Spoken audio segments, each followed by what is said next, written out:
अब देखो, कहानी की शुरुआत में हम वीटेक नाम की एक सॉफ्टवेयर कंपनी को देखते हैं। सुबह होते ही इस कंपनी के सारे एम्प्लॉयज ऑफिस में पहुंच जाते हैं। तभी वॉचमैन रिसेप्शनिस्ट मीरा के पास आता है, उसे गार्डन के नए पाइप का बिल देता है जिसे आज ही उसने चेंज किया था। फिर एक फ्रीलांसर अरविंद भी ऑफिस में मीटिंग के लिए आता है। मीरा उसे वेट करने के लिए कहती है। उनका बॉस अभी तक ऑफिस नहीं आया था तो सब लोग आपस में मस्ती कर रहे होते हैं। डोना नाम की यह लड़की काम करने से ज्यादा चिप्स खाने पर ध्यान देती है और कुछ ही देर में वो खाली पैकेट से पूरी बकेट भर देती है। तभी मीरा कैमरे में देखती है कि उनका बॉस आइजैक जॉन ऑफिस में आ गया है। वो सबको इशारा कर देती है और सब लोग अच्छे एम्प्लॉयज की तरह अपने अपने काम पर लग जाते हैं। अंदर आने के बाद जॉन देखता है कि एक लड़का विवेश अभी तक ऑफिस नहीं आया है। वो मीरा को अपनी केबिन में बुलाकर पूछता है। तब मीरा बताती है कि विवेश ने कल रात ओवर टाइम किया था इसलिए आज लेट आ रहा है। लेकिन जॉन कहता है कि मैंने कभी किसी को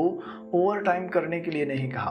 तुम उसे समझा देना कि टाइम से ऑफिस आए और टाइम से घर जाया करे। बातों बातों में जॉन मीरा से उसकी हेल्थ के बारे में भी पूछता है क्योंकि जॉन काम से ज्यादा अपने एम्प्लॉयज की हेल्थ पर फोकस करता था। इधर देर से ही सही लेकिन विवेश ऑफिस पहुंच जाता है। मीरा उस फ्रीलांसर अरविंद को राजीव के पास लेकर जाती है। राजीव और फयाज दोनों मीटिंग के लिए कॉन्फ्रेंस रूम में चले जाते हैं। काम करते करते सेवती, अल्बर्ट और नीना तीनों थक जाते हैं और चाय पीने के लिए बाहर जाते हैं। उधर जॉन के कपड़ों पर कॉफी गिर जाती है और जॉन उसे धोने के लिए वॉशरूम में चला जाता है। एट द सेम टाइम साफ सफाई करने वाली आंटी सिंधु वैक्यूम क्लीनर से ऑफिस की साफ सफाई करने लगती है। थोड़ी देर बाद सेवती, अल्बर्ट और नीना तीनों चाय पीकर वापस आते हैं और बाकियों की तरह अपने अपने काम पर लग जाते हैं। तभी राजीव को कंपनी के दूसरे बॉस गिब्सन का कॉल आता है। उसे जॉन से बात करनी थी लेकिन जॉन अपना फोन नहीं उठा रहा था। राजीव कॉन्फ्रेंस रूम से बाहर आकर देखता है तो जॉन अपने केबिन में भी नहीं था। एक लड़की बताती है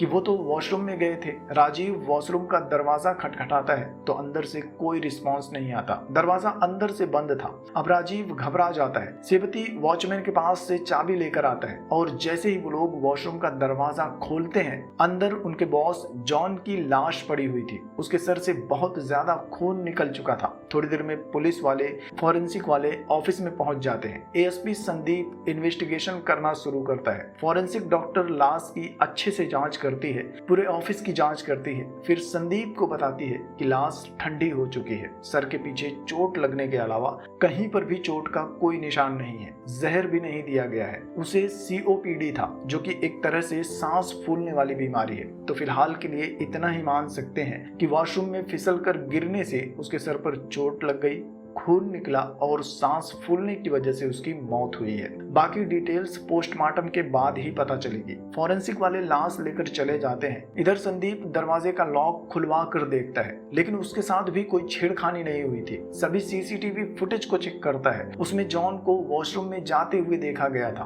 बाकी लोग रोज की तरह अपना काम करते हुए दिख रहे थे लेकिन किसी भी फुटेज में वॉशरूम का दरवाजा नहीं दिख रहा था और जॉन के अलावा किसी के भी अंदर जाने का कोई सबूत नहीं था। पुलिस वाले जॉन की पर्सनल लाइफ को भी इन्वेस्टिगेट करते हैं तो पता चलता है कि जॉन का 2 बार डिवोर्स हो चुका है। फिलहाल वो अकेला रहता है। उसका एक भाई भी है जो कि अमेरिका में रहता है। हर तरह से जांच करने के बाद भी मर्डर होने का कोई सुराग नहीं मिलता। संदीप के साथी कांस्टेबल भी उससे कहते हैं कि यह क्लियरली एक एक्सीडेंटल डेथ है। वो वॉशरूम में फिसल कर गिर गया होगा और सर पर चोट लगने की वजह से मर गया होगा। लेकिन संदीप ये मानने को तैयार ही नहीं था। उसे पूरा यकीन था कि यह एक वेल प्लान्ड मर्डर है। वो ऑफिस के सभी लोगों को इकट्ठा करता है। उनसे पूछता है कि जब जॉन वॉशरूम में था तो किसी ने गिरने की आवाज नहीं सुनी। तब मीरा बताती है कि उस वक्त सिंधु आंटी वैक्यूम क्लीनर चला रही थी तो हमें कुछ सुनाई नहीं दिया। फिर वो वॉचमैन से भी पूछताछ करता है। पता चलता है कि ये पूरी बिल्डिंग जॉन की है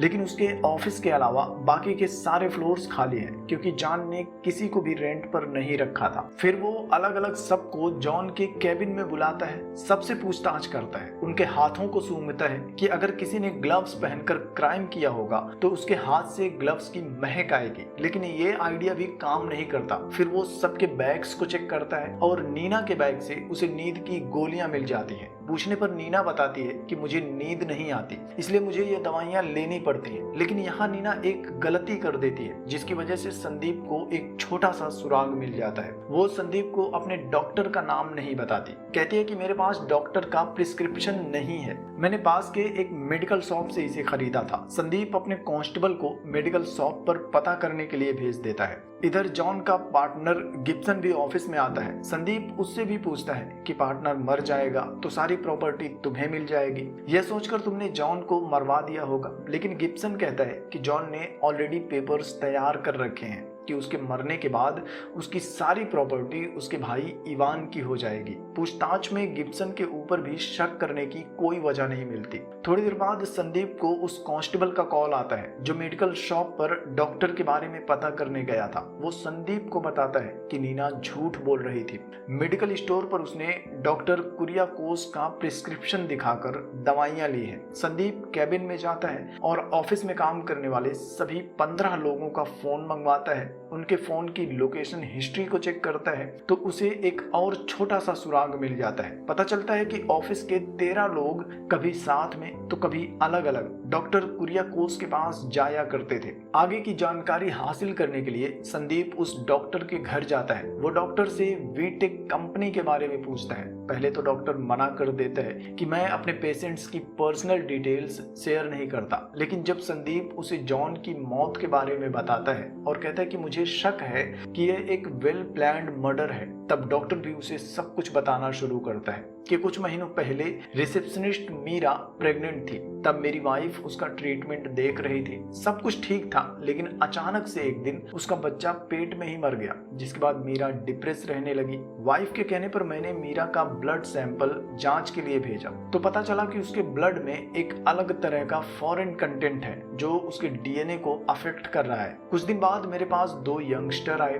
दोनों को अलग अलग बीमारी थी। एक का सर दर्द कर रहा था और एक को नींद नहीं आती थी। उनका भी ब्लड सैंपल जांच के लिए भेजा गया तो उनकी बॉडी में भी वही म्यूटेशंस था जो मीरा की बॉडी में था। फिर मुझे पता चला कि ये लोग भी वीटेक कंपनी में ही काम करते हैं, तो मैंने कंपनी के सारे एम्प्लॉयज को एक साथ बुलाया तो पता चला कि वो सब किसी न किसी बीमारी से जूझ रहे हैं, जैसे कि किसी को नींद नहीं आती, किसी के बाल झड़ रहे थे, किसी की आंखें कमजोर हो रही थी, तो किसी को सुनाई नहीं दे रहा था, किसी को अब छोटी छोटी चीजें भूलने की बीमारी थी। फिर मैंने उनसे ऑफिस में खाने वाली चीजें, कॉफी, बिस्किट, पानी, इन सब के सैंपल्स मंगवाए। लैब में टेस्ट किया तो पता चला कि खाने वाली सभी चीजों के अंदर वो म्यूटेशंस मौजूद हैं। दरअसल वी फार्मा नाम से दवाइयां बनाने वाली एक कंपनी भी है जो कि बहुत बदनाम है और जॉन उस कंपनी में पार्टनर है। फार्मा कंपनियों ने रेड वायरस नाम से एक वायरस बनाया था जो अभी दुनिया में फैला नहीं है,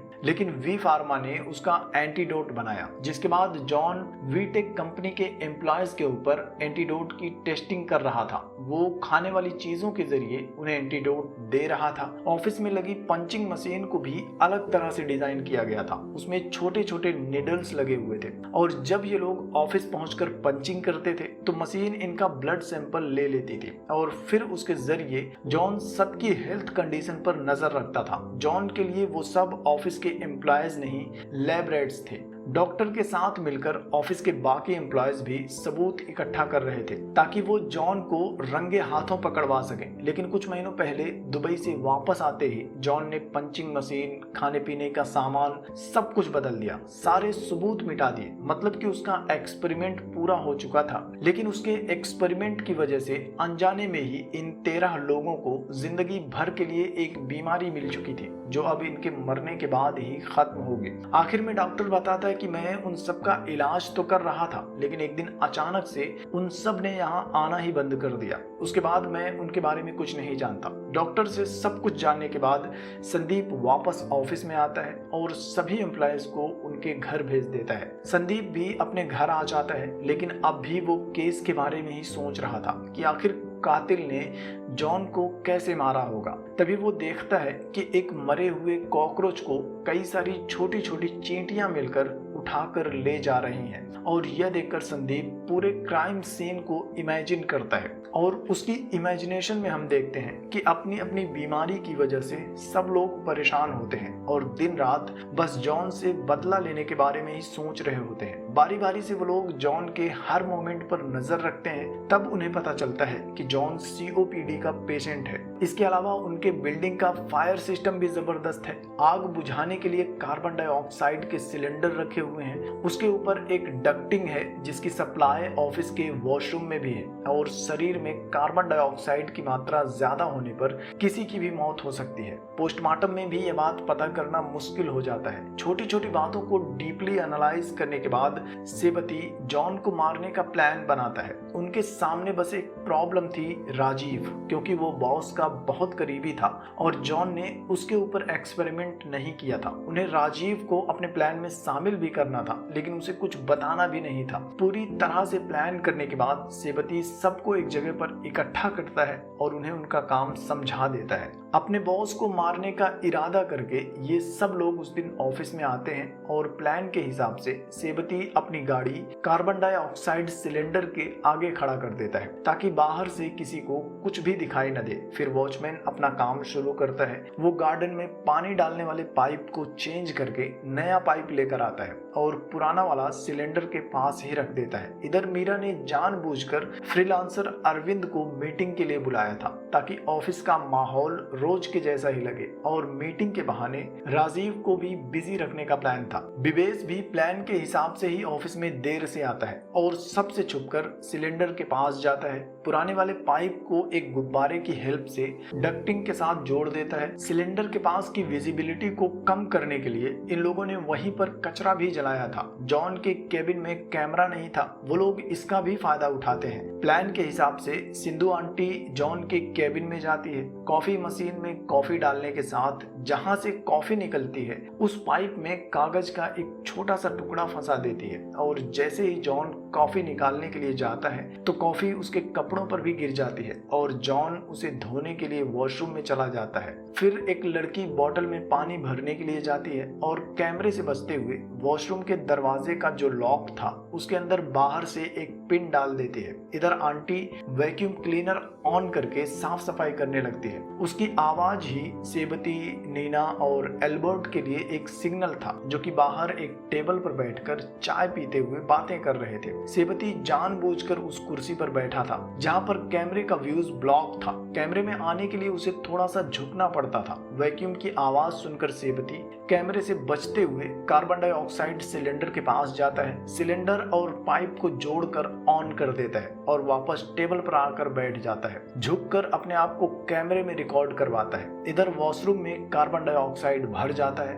और कुछ ही सेकेंड्स में जॉन की सांसें फूलने लगती है। वो गिर जाता है और उसकी मौत हो जाती है। इसके बाद फिर से एक लड़की पानी भरने के लिए जाती है और कैमरे से बचते हुए दरवाजे के पास जाती है और लॉक के अंदर से पिन निकाल लेती है। आंटी वैक्यूम क्लीनर बंद कर देती है। सेबती फिर से छुपकर सिलेंडर के पास जाता है और पाइप को निकाल देता है। तीनों वापस आकर ऑफिस में अपना काम शुरू कर देते हैं। इसके बाद जो हुआ वो तो मैंने पहले ही बता दिया था। इस तरह से संदीप अपने इमेजिनेशन में इस केस को सॉल्व कर लेता है, क्योंकि क्राइम कभी भी परफेक्ट नहीं होता। हर क्रिमिनल अपने पीछे कोई ना कोई सुराग छोड़ जाता है, जैसे कि इस केस में हुआ। नीना के बैग से स्लीपिंग पिल्स का मिलना, या फिर सबके फोन में डॉक्टर का नंबर और उनकी लोकेशन हिस्ट्री, ये सब कुछ एक सबूत ही तो था।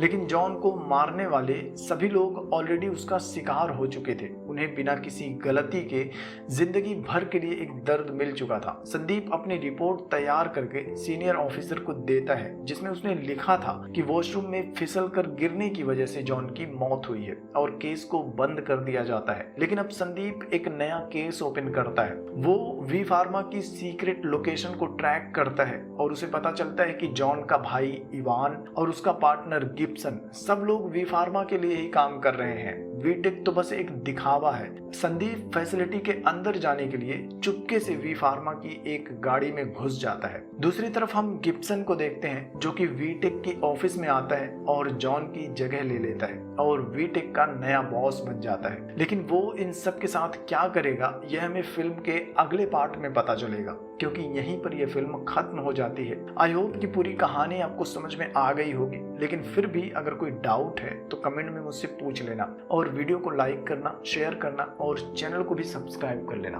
Thank you.